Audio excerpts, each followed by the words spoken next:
Hey, Dan Passarelli here. Sometimes when I'm doing other things and not fully engaged in the market, or even sometimes when I am, but I just have a lot of positions on, I need to use a feature here on Thinkorswim or any platform should do this. And that is setting an alert for a trade to just give me notice when a stock gets to a certain level so I can either get into a trade or get out of a trade. There's certain target entry prices for my long-term investments or for a trade. And if the stock gets to that level, then I need to go in and put in the order. Now, sometimes, of course, I can do this with limit orders, good till cancel limit orders, but sometimes I don't want to do that if it's a spread, for example, or if the markets are pretty wide, like the bid-ask spreads are pretty wide. So it becomes a really helpful little thing. Now, here's how we do this on the Thinkorswim platform anyway. There's actually a couple of different ways to do it, but here's one of them. Let's say I'm watching WFC.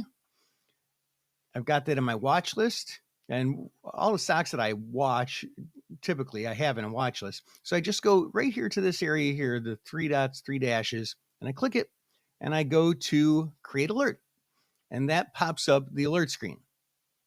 And so I can look at, based on the last price, the bid, the ask, or the mark, which is between the bid and the ask.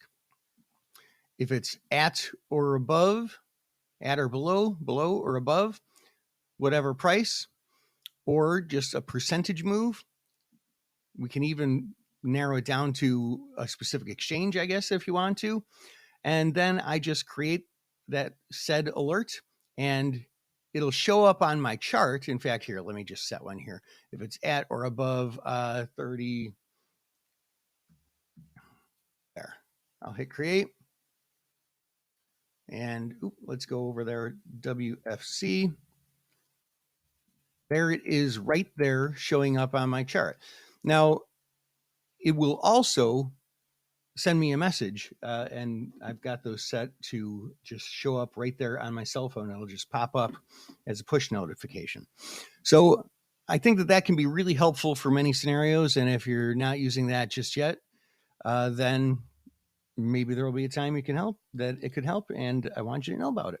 It's Dan Passarelli, Trade Smart.